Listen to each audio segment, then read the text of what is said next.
2022년 이민년 첫 시간 예배 참석한 성도 여러분들에게 하나님의 큰 은혜가 함께 하시기를 예수님의 이름으로 축복합니다.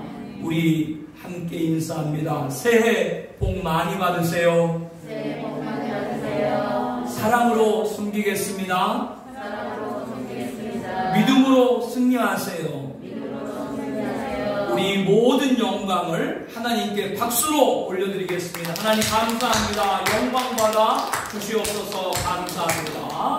할렐루야. 오늘 새해 첫 시간을 드리면서 작년 한 해를 돌아보고자 합니다. 2021년을 기억하는 데 있어서 해마다 연말이면 각 방송사와 언론사에서 국내외 10대 뉴스를 선정을 하죠. 한 공중파에서 선정한 2021년 10대 국내 뉴스 중 몇 가지를 소개하려고 합니다. 1위는 2년째 전 세계를 휩쓸고 있는 코로나 팬데믹과 오미크론 변이 확산이었습니다. 2020년에 시작된 코로나19의 기세는 2021년 그리고 이어서 2022년에 들어서도 꺾이지를 않고 있죠. 각국은 강력한 봉쇄와 여행 제한, 방역 패스 등을 도입하며 확산 막아낼 방도를 고심하고 있지만 확실한 성과를 내지 못하고 있습니다. 2위는 미얀마 군부 쿠데타와 민주화 시의 유혈 진압입니다. 미얀마 군부가 총선이 부정선거였다 이렇게 주장을 하면서 쿠데타를 일으켰고 이후 반군부 시위대를 유혈 진압을 하면서 11개월 동안 1,300명 이상이 목숨을 잃은 것으로 추산되고 있습니다. 4위는 아프가니스탄을 20년 만에 재집권한 탈레반입니다. 2001년 테러와의 전쟁을 선포한 당시 부시 대통령에 의해서 아프간 침공을 한 미국식 민주주의 국가를 세우고자 했지만 미군 철수 후 4개월 만에 허망하게 무너지고 다시 탈레반에게 20년 만에 정권을 내줘야 됐습니다. 5위는 미국과 중국, 러시아 등 초강대국 간의 패권 경쟁이 격화되면서 신냉전으로 불리고 있죠. 고래들 싸움터가 된 대만과 우크라이나 이런 국가들은 전쟁 발발까지 우려해야 되는 위험적으로 변했고 그 외 전 세계 많은 곳에서 크고 작은 테러와 분쟁들은 지금도 계속되고 있습니다. 6위는 시진핑 중국 국가 부석이 채택한 역사 결의입니다. 지금까지 15년 그리고 앞으로도 계속 장기 집권 발판을 마련하겠다라고 하는 거죠. 시황제로 불리는 시진핑의 독재 체제 구축은 22년째 장기 집권하고 있는 러시아 푸틴 대통령과 함께 초당그룹 미국과 대항하면서 국제 정치, 경제, 군사에 위협이 되고 있습니다. 10위는 대형 홍수, 산불 등 기후변화입니다. 7, 8월 독일, 벨기에 소유럽에서 100년 만의 폭우로 205명이 사망하고 50명이 실종을 했습니다. 영국 런던은 쏟아진 폭우로 인해서 도로가 완전히 문화같이 되어버렸고요. 인도 마하라슈트라주를 강타한 홍수로 136명이 사망하고 수십만 명이 매몰자가 발생을 했죠. 중국은 1000년 만에 기록적인 폭우로 허난성이 물에 완전히 잠겼습니다. 302명이 사망을 하고 50여 명이 실종하고 20만 명이 대피를 했습니다. 일본도 이전에 경험해보지 폭우로 인해서 69,500여 명이 강제 대피 명령을 해야 했죠. 6월에는 미국, 캐나다, 북아메리카 최고 섭씨 49.6도, 50도가 이르는 그런 폭염으로 사망자가 849명이 됐습니다. 모스크바 추운 도시로 알고 있는데 34도, 이란 같은 경우는 50도가 넘고요. 지구를 덮치고 있는 이상고온으로 하루 동안에만 그린란드 북극의 인근에 있는 그린란드 섬에서는 85억 톤 규모의 빙하가 녹아내렸습니다. 미국 폴라주 전체를 다 5cm 이상으로 덮일 수 있는 그런 물의 양이니까 그것이 하루 만에 그렇게 빙하가 녹았으니까요, 어마어마한 일들이죠. 미국은 해마다 대형 산불로 막대한 피해를 보고 있죠. 작년 같은 경우도 서부 13개 주에서 80건의 대형 산불이 발생을 했고, 캐나다 서부에서도 300곳이 넘는 곳에 대형 산불이 확산됐고, 서울시 2.5배 면적이 산림을 다 태워버리고 말았습니다. 터키에도 일주일간 145곳에서 대형 산불이 발생을 했고요. 이탈리아에서도, 그리스에서도, 스페인에서도, 남유럽 여기저기에서도 걷잡을 쓴 대형 산불로 큰 고통을 받았습니다. 유라시아 대륙 동토 시베리아, 가장 추운 곳인데 이곳에도 대형 산불이 연이어 발생을 하고 있습니다. 폭염도 이곳에서 계속 기승을 부리고 있죠. 얼마나 큰 산불이 이 시베리아에서 발생을 했냐면 서울 면적의 20배가 넘는 산림이 소실됐고, 산불 연기가 3,000km나 떨어진 북부까지 도달할 정도였습니다. 브라질 같은 경우는 굉장히 무더운 날씨로 우리가 알고 있는데 갑자기 또 여기에는 큰 눈이 내리고 폭설로 어려움을 겪는 그런 일들이 또한 있었습니다. 미국 같은 나라는 방금 말씀드린 대로 폭염, 산불 이것뿐 아니라 갑자기 또 폭우가 쏟아지고 가뭄 피해자가 하루아침에 수재미 되고, 이런 걷잡을 수 없는 일들이 계속 벌어지고 있는 것이죠. 지난 12월 달에는 겨울인데도 불구하고 토네이도가 발생을 해서 100여 명이 희생을 했습니다.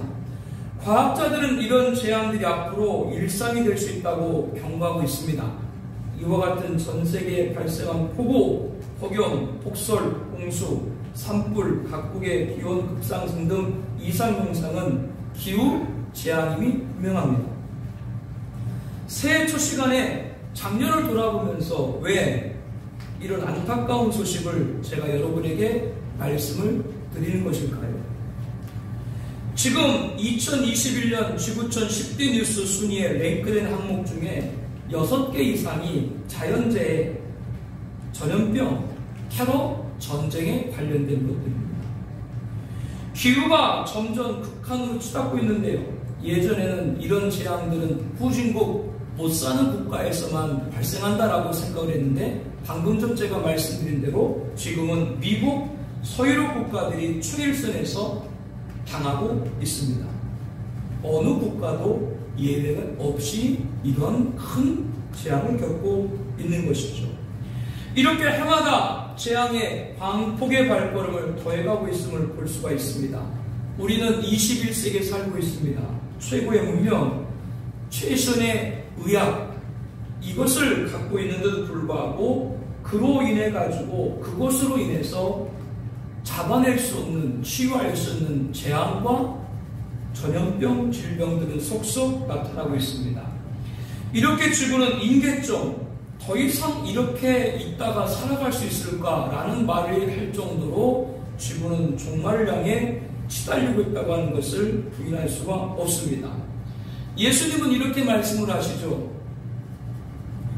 주의 임하심, 재림, 세상 끝, 종말, 무슨 징조가 있으리까? 제자들이 묻자 예수님께서는 민족이 민족을, 나라가 나라를 대적하여 일어나겠고, 곳곳에 큰 지진과 기근과 전염병이 있겠고, 또 무서운 일과 하늘로부터 큰 징조가 있으리라. 이 모든 것은 재난의 시작이다 라고 말씀을 하십니다. 우리가 보기에 지금 당하는 기후재앙과 사건, 사고등도 감당할 수 없을 것 같은데, 이것은 장차 창세로부터 지금까지 이런 환란이 없었고 후에도 없을 큰 재난, 대환란, 예수님 재림 전 7년 환란에 임박하고 있는 것이다 라고 말씀을 하고 계십니다. 예수님은 지금 겪는 재난은 주 오심이 가까운 때라고 알려주고 계시죠. 그렇다면 이러한 종말의 징조에 우리는 두려워할 필요가 없습니다. 종말에 있을 주 재림 심판은 불신자가 당하는 것이지 저와 여러분에게 종말은 주 재림의 영광이기 때문입니다. 영광의 그날이 가까이 오고 있다라고 하는 것이죠. 여러분은 이것을 체감하고 계세요? 중요한 것은 이 마지막 시대 우리의 신앙이 어떤 신앙이어야 되는가라고 하는 것입니다. 금년도 슬로건은 마라나타입니다. 마라나타는 주여 오시옵소서라는 아람어의 헬라어 음역입니다. 주 예수의 재림을 간절히 사모하는 초대교회 성도들의 신앙과 소망이 함축된 기도문이자 통용되는 신앙적 인사말이었습니다. 초대교회들은 만나고 헤어질 때 마라나타, 주여 오시옵소서 인사를 했던 것이죠. 이것은 종말에 대한 소망과 그 긴박성이 어느 시대보다 고조되고 있는 오늘날 모든 성도들이 드리는 간절한 신앙 고백이어야 됩니다. 우리들의 고백이 마라나타 이어야 한다는 겁니다. 정말 주 재림의 영광에 참여하게 되는 신앙이 여기에 있기 때문이죠. 이것들을 질문하시니가 이르시되 내가 진실로 속효리라 하시거늘 아멘 주 예수여 오시옵소서. 오늘 본문 20절에 말씀합니다. 예수님은 내가 진실로 속효리라 라고 했습니다. 앞으로 다시 오신다고 하는 것이죠. 재림을 강조하고 약속하신 것입니다. 이에 사도 요한은 마라나타 아멘 주 예수여 오시옵소서 하다고 했습니다. 요한계시록 첫 장인 1장 7절에 볼지어다 그가 구름을 타고 오시리라 시작을 해서 마지막 장 22장 20절에 내가 진실로 속효리라 이렇게 요한계시록은 예수님 다시 오시는 그날 재림에 관한 말씀이고 그날까지 성도를 보호하시고 은혜를 주시고 구원해 주시겠다는 약속의 말씀입니다.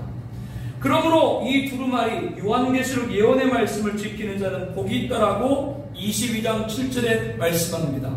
복 있는 말씀을 받아야죠. 주 재림의 영광을 맞이할 수 있기 때문에 복이라고 말씀을 하고 계신 겁니다. 예수님께서 친히 내가 진실로 속효를 하시는 것은 지체하지 않고 온다라고 하는 겁니다. 예수님은 속효십니다. 그날은 모르죠. 그러나 그날이 가까이 오고 있음을 종말의 징조를 통해서 알게 있습니다. 그래서 서론에 제가 전염병과 자연재해와 테러와 전쟁 등 주님이 말씀하신 종말의 징조를 여러분에게 말씀을 드리고 있습니다. 쭉 열반 내용들을 여러분들이 듣고 기억을 해보면 해마다 그런 일들의 강도가 강해지고 빈도가 잦아진다. 그런 것을 여러분들이 다 공감을 하게 될 겁니다. 종말의 징조는 성경에 뚜렷하고 명백한 많은 계시를 주고 있습니다. 그러나 이런 사실까지 배제하고 하나님께서 우리에게 주신 종말 계시를 둔하게 여기게 되면 종말 계시를 주신 이유 재림의 날은 알 수 없지만 종말의 징조 경종을 보고 그날이 가까이 옴을 알고 경각하고 주를 맞이할 대비 이것을 바로 알 수 없다고 하는 것을 알아야 됩니다. 그러므로 내가 진실로 속효리라 하신 말씀에서 아멘 주 예수여 오시옵소서 하답해야 됩니다. 아멘. 예수님 청약 당첨되고 그때 아파트 들어가면 구후에 오세요. 이건 꾸며낸 얘기가 아니고요. 마태복음에 나오잖아요. 지붕에 올라간 사람은 내려가지 말라고 그랬거든요. 예수님 모시는. 지붕에 올라가 있다가 예수님 모시는데 예수님 맞이하는 것이 아니라 잠깐만 저 밑에 금고에 제 통장을 갖고 나올게요. 성경의 말을 지금 하고 있는 거예요. 오늘 우리들이 무엇을 향하고 있는가를 볼 수 있는 그러한 비유이신 거죠. 비유인 거죠. 예수님은 종말에 되어질 징조에 대해서 마태복음 24장 33절에 이와 같이 너희도 이 모든 일을 보거든 인자가 가까이 곧 문 앞에 있는 줄 알라. 지금 말씀드린 그런 종말의 징조들이 이제 너희들 앞에 있거든. 마치 예수님께서 어디 앞에? 문 앞에 온 것처럼 정말로 가깝다고 하는 걸 알아라 라고 말씀하고 계십니다.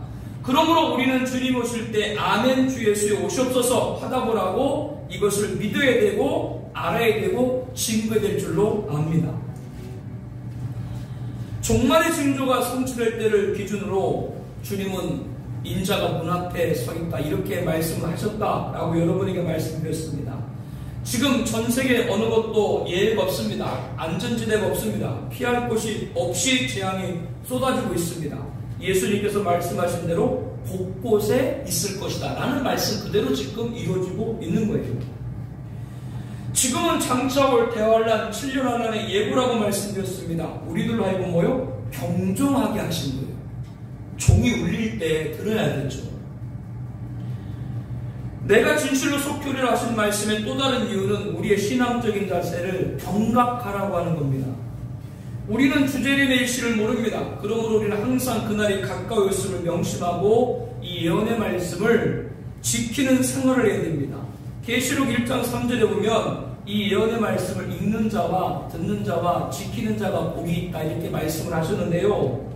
계시록 22장 7절에는 이 두루마리 예언의 말씀을 지키는 자가 복이 있다라고 말씀을 했습니다. 계시록 첫 장인 1장에는 읽고 듣고 지키는 자가 복이 있다 그렇게 말씀하시고 마지막 장인 22장에는 읽고 듣고가 없고 지키는 자가 복이 있다 이것만 나와 있어요. 우리들에게 뭘 가르쳐주고 있는 거예요? 지금 우리가 지켜야 될 때라고 하는 것이죠. 경각해야 된다라고 하는 겁니다. 예수님은 신랑을 맞이할 신부로 단정하는 것이 우리 신앙의 목적이 됨을 역사하고 계신 것이죠. 저와 여러분은 누구의 신부예요? 예수님의 신부인 줄로 압니다. 여러분 그 신랑 예수님을 기다리고 계세요? 지금 이 반응이 우리의 믿음이에요. 지금 이 반응이 우리의 믿음이라고. 어렴풋도 없어. 기억도 희미해. 예수님이 신랑이고 그분을 내가 만나야 된다는 그런 생각이 아예 우리 가운데 흔적도 없어요. 언제나 예수님의 재림이 임박한 줄 알고 항상 깨어있는 사람, 그날을 준비하는 생활을 해야 됩니다. 이것이 주님이 기뻐하는 성도입니다. 교회 시대 성도님의 자세는 주 재림에 소망을 두는 겁니다. 이런 분명한 목표가 있을 때 세상이 휘둘리지 않아요. 이 사실을 우리는 늘 명심해야 됩니다. 코로나 팬데믹을 지나면서 이제는 예배 드리는 것 순교 정신 안 가지면 예배도 드릴 수 없겠구나. 이것 지금 우리들이 다 지금 느끼고 있습니다. 이런 것이 바로 종말의 임박함을 우리에게 알려주고 계신 거죠. 누가복음 12장 39절 40절 말씀 우리 함께 보겠습니다. 예수님 말씀입니다. 함께 봅니다. 너희도 아는 바니 집주인이 만일 도둑이 어느 때 이룰 줄 알았다면 그 집을 뚫지 못하게 하였으리라. 그러므로 너희도 준비하고 있으라. 생각하시 하는데 인자가 오리라. 준비하는 자에게는 도둑의 침입을 막을 수 있다라고 말씀하고 계신 것이죠. 그럼 어떻게 준비해야 됩니까? 누가복음 12장 35절부터 이렇게 말합니다. 허리에 띠를 띠고 등불을 켜고 서 있으라. 너희는 마치 그 주인의 혼인집에 돌아와 문을 두르면 곧 열어 주려고 기다린 사람같이 되라. 주인이 와서 깨어있는 것을 보면 그 종들은 복이 있으리라. 내가 진실로 너에게 이르노니 주인이 띠를 띠고 그 종들을 자리에 앉히고 나와 수중들이라. 주인이 혹 2경에나 혹 3경에 이르러서도 종들이 그와 같이 하고 있는 것을 보면 그 종들은 복이 있으리라. 허리에 띠를 띠고 등불을 켜고 있으라. 이 말은 주인을 맞이할 준비를 하고 있다. 항상 하고 있다는 것이죠. 주인이 돌아와 문을 들이면 어떻게 돼요? 곧 열어주는 자가 되야 된다 라고 하는 겁니다. 그러한 종은 복이 있다라고 말씀하죠. 이 비유는 우리들에게 무엇을 말씀하고 계십니까? 주 재림에 대한 대비를 말씀하고 계십니다. 사도 바울도 주의 날이 밤에 도둑같이 이룰 줄을 너희 자신이 자세히 알기 때문이라. 그들이 평안하다 안전하다 할 그때에 임신한 여자에게 해산의 고통 이름같이 멸망이 갑자기 그들에게 이르리니 결코 피하지 못하리라. 형제들아 너희는 어둠에 있지 아니하매 그날이 도둑같이 너에게 임하지 못하리니 너희는 나 빛의 아들이요 낯의 아들이라. 우리가 밤이나 어둠에 속하지 아니하리니 그러므로 우리는 다른 이와 같이 자지 말고 오직 깨어 정신을 차릴지어다. 어둠에 있는 자는 그날 주오심이 도둑같이 마지만 어둠에 있지 않고 빛의 아들인 저와 여러분들은 도둑같이 임하지 않을 것이라고 말씀을 합니다. 왜? 준비했기 때문이죠. 그러므로 자지 말고 오직 깨어 정신을 차리라. 오늘 송구용신일에 못 오신 분 가운데 왜 못 왔어요? 자느라고 못 왔지. 자지 말고 오직 깨어 정신을 차릴지어다. 물론 그 안에는 영적 의미가 있죠. 바울도 이렇게 예수님 말씀과 똑같은 말씀을 했어요. 사도 요한은 예수님께서 보라 내가 도둑같이 오리니 누구든지 깨어 자기 옷을 지켜 벌거벗고 다니지 아니하며 자기의 부끄러움을 보이지 아니하는 자는 복이 있도다 이렇게 하셨다라고 증거합니다. 예수님께서는 도둑처럼 올 것이라고 하셨습니다. 우리가 알 수 없는 날에 오신다는 것이죠. 그러면 우리는 어떻게 됩니까? 깨어 자기 옷을 지켜. 그 뜻은 깨어 있어서 자기 옷을 갖춰 입으라라고 하는 거죠. 그래서 벌거벗고 다니지 아니하며 자기 부끄러움을 보이지 아니하는 자, 즉 자기 부끄러운 데를 남에게 보이지 않는 사람은 복이 있다라고 말합니다. 그러면 우리가 깨어있는 자기 옷을 갖추고 있는 것은 무엇입니까? 지금 신앙과 믿음과 예배에 져야 되는 일에 가담하지 않는 거예요. 그래야 벌거벗고 다니지 아니하며 자기의 부끄러움을 보이지 않는 자가 됩니다. 그러므로 절대 신앙과 믿음과 예배에 져야 되는 일을 하지 않아야 배교에 빠지지 않고 정체를 바로 알고 주 재림을 맞이하는 복 있는 자가 된다라고 하는 거죠. 마지막 시대 종말의 징조인 경종에 경각하고 대비하는 것은 지금의 자리를 떠나지 않는 거예요. 주오심이 가까운 때 경종, 경각, 대비는 다른 데 있지 않습니다. 다른 데 있지 않아요. 신앙과 믿음과 예배 자리를 지키는 겁니다. 이것이 대비하는 겁니다. 어려운 것이 아니라고요. 신앙과 믿음과 예배를 지키면 되는데, 그런데 제가 어려운 것이 아니라고 말했는데 신앙과 믿음과 예배를 지키는 것이 쉬운 일이 아니겠죠. 이거를 지키는 게 대비예요. 뭐 대단한 것은 준비가 아니에요. 지금 예배자를 지키는 게 대비예요. 그런데 그게 점점점 어려운 일이 된다 그 말이에요. 점점점 어려워져도 그거를 지키는 사람이 자기 옷을 입는 것이고 부끄러움을 당하지 않는다라고 말씀을 합니다.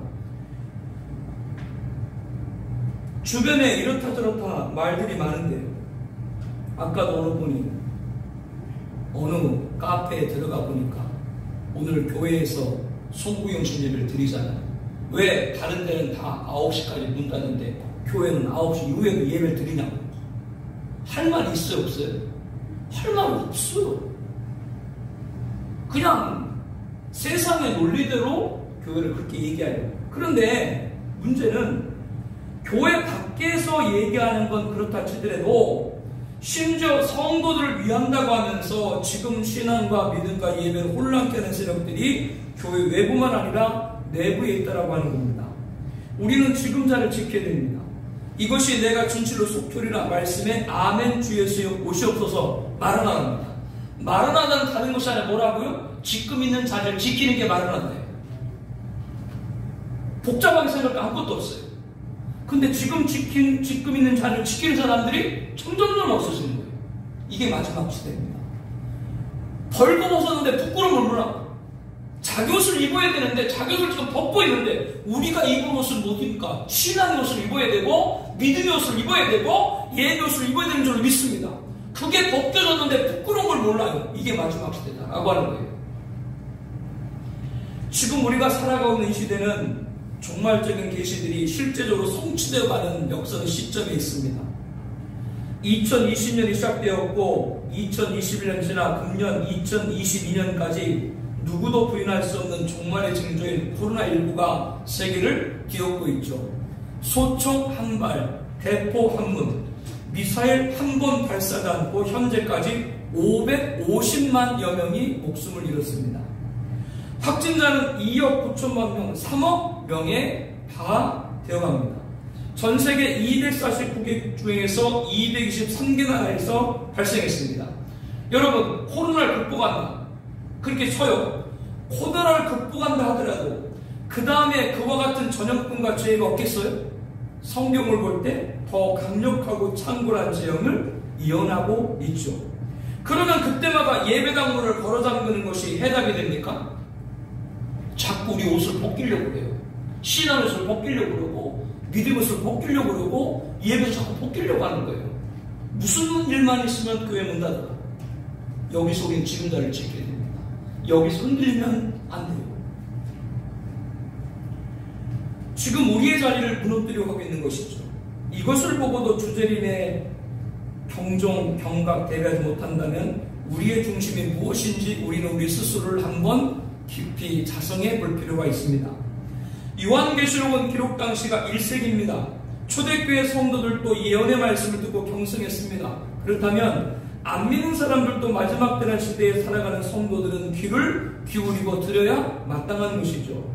나의 삶에 적용하여 벌거워서 부끄러움을 당하지 말아야 됩니다.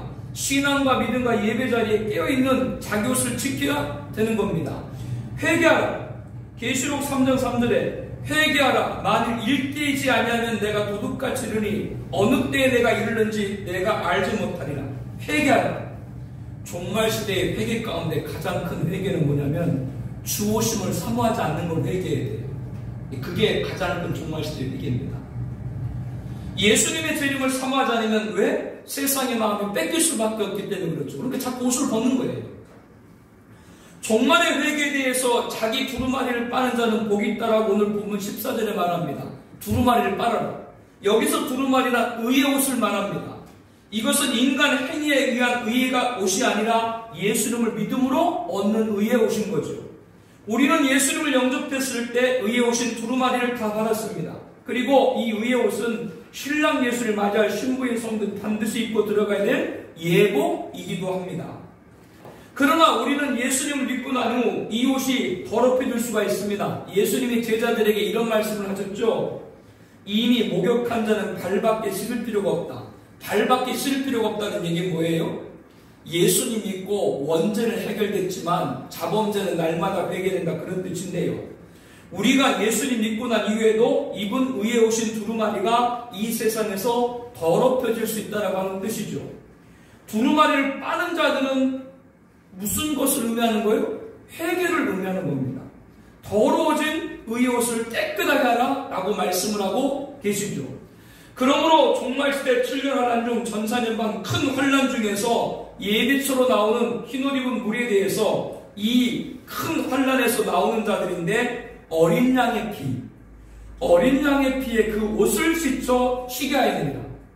어떤 일이 있어도 신앙과 믿음과 예배를 저해하는 사람들 말을 따르지 말고 배교에 빠지지 말아야 됩니다. 이것이 어린 양 피에 옷을 씻는다라고 하는 거예요. 왜 우리가 신앙과 믿음과 예배가 더럽혀져야 됩니까? 왜 우리가 세상 사람들 말 듣고 우리들의 신앙들을 바꿔야 됩니까? 이유가 뭔데 자꾸 우리 옷이 더럽혀지고 있는 거예요. 어린 양의 피, 예수님의 피 씻어라, 회개하라, 그 말이죠. 주의해야 됩니다.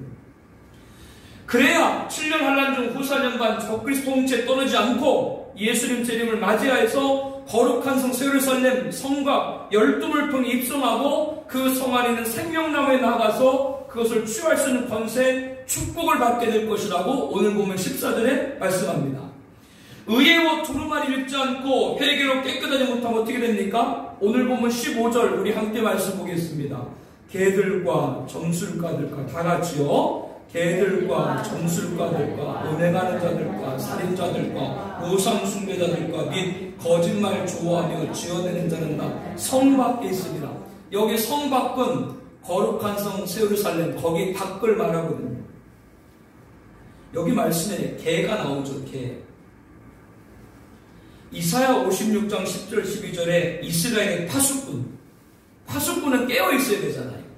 깨어 있어야 되는데 이스라엘의 파수꾼은 맹인이요 무지하며 다 벙어리 개다라고 말합니다. 개가 하는 일은 두 가지입니다.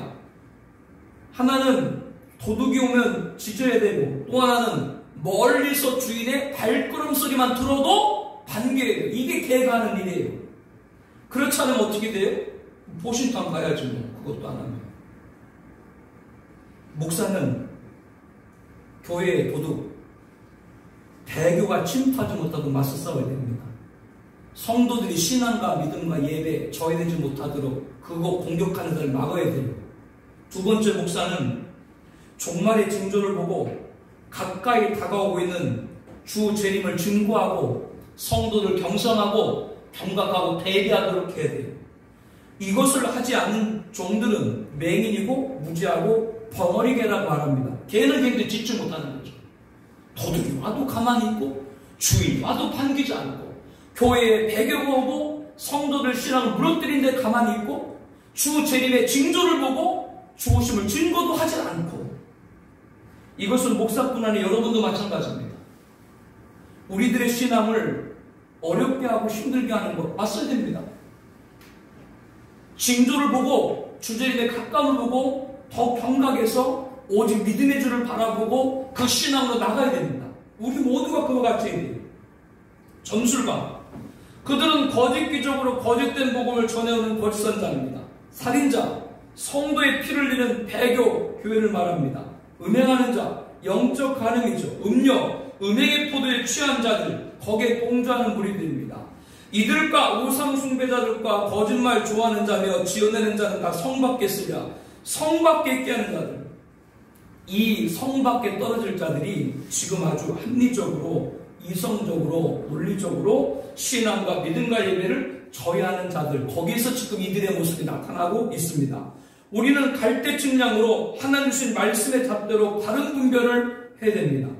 개들, 점술가들, 살인자, 음행하는 자, 우상 숭배하는 자, 거짓말 좋아하는 자, 지어내는 자, 이들이 끝까지 회개하지 않으면 성 밖에 있을 수밖에 없다. 성박은 뭐라 그랬어요? 불과 유황 타는 곳에 던져지리니 이것이 둘째 사망이라고 21장 8절에 말합니다. 지옥을 말하는 거죠. 끝까지 회개하지 않으면.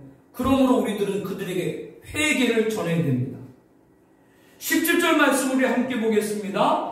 성령과 신부가 말씀하시기를 오라 하시는도다. 다 같이 말씀 봅니다. 성령과 신부가 말씀하시기를 오라 하시는도다. 듣는 자도 오라 할 것이요 목마른 자도 올 것이요 또 원하는 자는 값없이 생명수를 받으라 하시더라. 이 말씀에서 성령과 신부에서 신부는 교회를 말합니다. 저와 여러분이 교회고 교회인 저와 여러분은 신랑 예수님의 신부인 것이죠. 그러므로 성령과 신부는 성령과 교회로 보면 맞습니다. 성령과 교회는 듣는 자도 오라 할 것이요 목마른 자도 올 것이라 라고 했습니다. 듣는 자는 누구예요? 복음을 듣는 자입니다. 전도를 받은 자죠. 그들은 와야 됩니다. 누구한테 와야 돼요? 예수님에게 와야 됩니다. 유일한 구원자 예수님, 다시 오실 예수님에게 맞춰야 됩니다. 목마른 자도 올 것이다. 목마른 자란 인생에 가야 할 길을 몰라 방황하는 새신자들, 그리고 참된 양식을 먹어야 될 기존신자, 기진자를 포함해서 아우르는 말입니다. 새신자들은 말씀을 들음으로 믿음을 갖게 됩니다. 기신자들은 초림의 복음과 함께 재림의 복음, 영원한 복음을 들어야 됩니다. 듣는 자도 오라 할 것이요 목마른 자도 올 것이다. 복음을 전해서 전도를 하고 인도를 해서 설교를 듣고 정착하게 하고 주 재림을 맞이하는 신부단장이 되는 그 교회로 오라, 이렇게 전해야 된다라고 하는 거죠. 회개를 전하고 오라, 이렇게 우리가 전해야 된다. 우리는 벙어리개가 되지 말고 전하는 교회가 되기를 축복합니다. 회개하는 자는 전하게 되어 있어요. 왜 교회로 와야 됩니까? 교회로 오지 않고는 예수님을 맞이할 준비를 할 수 없기 때문입니다. 교회 말고는 예수님을 맞이할 자로 준비실 곳이 없는 것입니다. 그러면 우리는 하나님 말씀을 더하지 말고 하나님 말씀을 제하지 말고 교회로 오라, 이렇게 증거해야 된다라고 하는 거죠. 교회를 통해서만 주오심을 준비했다는 사실 여러분은 각인을 해야 됩니다. 16절 말씀을 함께 볼게요. 나 예수는 교회들을 위하여 내 사자를 보내요. 이것들을 너에게 질문하게 하였노라. 나는 다윗의 뿌리요 자손이니 곧 광명한 새벽별이라 하시더라. 아멘. 예수님께서는 교회, 예수님의 신부인 저와 여러분을 위해서 내 사자를 보내, 천사를 보내서 이것들을 너에게 질문하게 하였노라라고 하십니다. 이것들이라고 하는 건 이 예언의 말씀이죠. 재림의 메시지입니다. 이 두루마리 예언의 말씀입니다. 예수님께서는 자신의 말씀, 곧 말씀이신 자신을 천사를 보내서 우리에게 증언하도록 했습니다. 그 천사의 증언을 듣고 사도 요한이 기록한 것이 요한계시록이죠. 그러므로 저와 여러분이 오라 전해야 될 당위성이 있습니다. 예수님이 천사를 통해서 자신의 신부인 교회에 질문하도록 하셨다면 신랑이신 예수를 맞이할 준비하는 저와 여러분은 이 세상에 오라 전하는 신부가 되어야 됩니다. 그게 교회가 마땅히 해야 될 일이죠. 교회에 오지 않고 예수님 맞이할 자로 준비할 수 없습니다. 우리는 속효라 하신 그 말씀 그대로 예수님 재림의 발자국 소리가 들린 시대에 살고 있어요. 정말 가까워요. 그런데 가깝다고 많은 사람들이 별로 많지를 않은 것 같아요. 그러므로 오늘 우리가 오라라고 전해야 돼요. 새신자들이 오라. 설교 부지런히 듣고 정착해야 됩니다. 기존 신자인 기신자에도 오라. 말씀 가까워하지 말고 성경 열심히 외우고 성장해서 종말의 메시지까지 받으라. 이렇게 오라라고 말씀을 해야 돼요. 그래야 신랑 예수를 맞이할 자가 되도록 해야 되는 겁니다. 그러므로 오늘 또 우리는 열심히 오라고 불신자와 새신자에게 기신자에게 전해야 될 줄로 믿습니다. 사랑하는 총합이전교회 성도 여러분, 오늘은 새해 첫 시간을 하나님께 드리는 송구영신 예배입니다. 우리는 이 첫날에 복받기를 원합니다. 여러분 다 복받기 원하죠? 너무 받아서 받고 싶지 않으세요? 저도 여러분에게 축복합니다. 오늘 말씀드린 세 가지 종말의 징조, 종말의 신앙, 경전, 경각, 대비, 종말의 회개, 이 두루마리 예언의 말씀을 지키는 자의 복이 있으라고 했습니다. 저는 마지막 시대를 모경하는 목사이고 여러분은 마지막 시대 신앙하는 성도님들이에요. 종말의 이 복을 축복을 합니다. 예수님을 준비하는 자가 도둑의 침입을 막을 수 있다고 했습니다. 허리에 띠를 띠고 등불을 켜고 있으라. 주인이 돌아와 문 두드리면 곧 열어주는 자가 되라. 그러한 정도는 복이 있다고 했습니다. 이 복을 축복합니다. 저는 그 복을 여러분에게 전하고 싶어요. 마지막 시대이기 때문에. 자기 옷을 지켜 벌거벗고 다니지 아니하며 자기 부끄러움을 보이지 않는다는 복이 있다고 했습니다. 우리가 깨어서 자기 옷을 갖춰 입는 것, 자기 옷이 뭐라고 했어요? 신앙과 믿음과 예배를 지키는 거예요. 복잡하게 생각하지 마요. 지금 있는 자리 지키면 돼요. 이 복을 축복을 합니다. 그래서 오늘 본문 12절에 말씀하죠. 보라 내가 속효리니 내가 줄상이 내게 있어 각 사람에게 그 행함대로 갚아주리라 하신 속효실 예수님에게 상받은 성도 되시기를 축복합니다. 내가 진실로 속효리라 아멘 주 예수여 오시옵소서 말하다. 그 여러분에게 이 복을 상으로 받기를 다시 한번 예수님의 이름으로 축복합니다. 우리 함께 통성으로 기도합니다. 첫째, 종말의 징조입니다. 예수님이 내가 진실로 오리라고 하신 것은 지체하지 않고 온다라고 하는 겁니다. 그날은 모릅니다. 그러나 전염병과 자연재해와 테러와 분쟁 등 종말의 징조를 통해서 그날이 가까이 옴을 알게 했습니다. 우리는 경정, 경각, 대비하게 하신 것입니다. 내가 진실로 속기라는 말씀에 아멘 주 예수의 오시옵소서 화답하게 하여 주옵소서 위에 기도합니다. 두 번째는 종말의 신앙입니다. 주님에 대한 소망으로 세상에 휘둘리지 않게 하여 주시옵소서. 신랑 주님을 맞이할 신부로 성도를 지켜 자기 오신 신앙과 믿음과 예배 자리를 지키게 하여 주옵소서. 부끄러움 당하는 자리나 복을 받는 자가 되게 하여 주옵소서. 이를 위해서 기도합니다. 세 번째는 종말의 회개입니다. 종말 시대 가장 회개는 주 오심을 삼가지 않는 겁니다. 의에 오신 두루마리를 빠르라고 그랬죠. 그래야 회개로 빨아야 7년 환난 중 후사년간 적끝 통치에서 예비처 보호를 받고 주제를 맞이하고 거룩한 예루살렘에 입성해서 생명나무를 취할 수 있는 권세를 갖게 됩니다. 우리는 이 진리를 오라 전해야 됩니다. 목마른 자도 오라 할 것이요 원하는 자는 생명 값없이 생명수를 받으라 전할 수 있게 해주시옵소서. 새신자 오라 설교 부지런히 듣고 정착하라. 기신자 오라 초림의 복음과 재림을 듣고 예수를 맞이해서 끝까지 진리를 지킨다 주시는 복을 상으로 받게 하여 주시옵소서.